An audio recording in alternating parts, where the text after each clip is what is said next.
இந்த நீர்வீழ்ச்சிக்கு என்ன பெயர் என்று தெரியவில்லை. தேலம நீர்வீழ்ச்சிக்கு போகிற வழியில் தான் இருக்கிறது. படிப்படியாக நீர்வீழ்ச்சி வடிகிறது.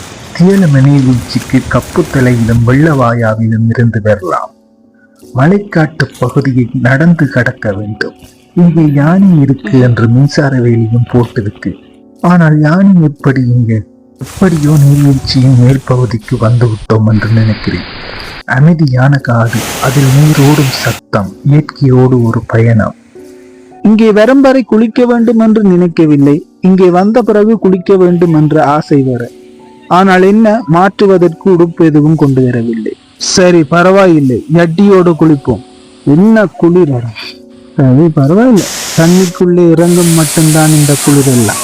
இந்த நீர்வீழ்ச்சியின் சிறப்பு தண்ணி படிப்படியாக வடிந்து பல நீர்வீழ்ச்சிகளை உருவாக்குறது. நான் முதலில் நினைப்பேன் நீர்வீழ்ச்சி மலையில் இருந்து வடிகிறது என்று. ஆனால் மழை இல்லாத நேரங்களிலும் நீர்வீழ்ச்சியில் நீர் வடிகிறதே எப்படி? அது ஊற்றில் இருந்து உருவாகிறது. பாறையில் இருந்து குதிக்கும் போது பாறையில் மண்டை அடிபட்டால் உயிருக்கும் ஆபத்தாக முடியலாம். பாதுகாப்பு தான் முதல் முக்கியம்.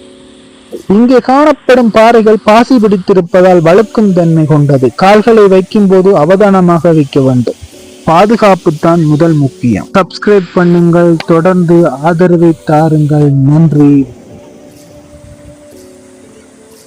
அமைதியான காடு, அதில் நீரோடும் சத்தம், இயற்கையோடு ஒரு பயணம்.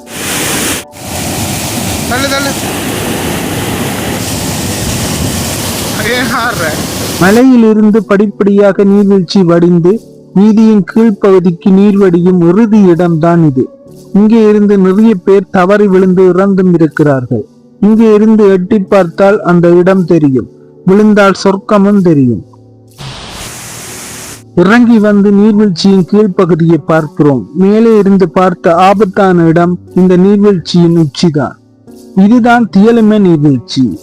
உல்லாசமாக குளித்து, குதித்து, திண்டு, குடித்து, விளையாட இந்த பயணம் சிறப்பாக அமைந்தது. நன்றி, வணக்கம்.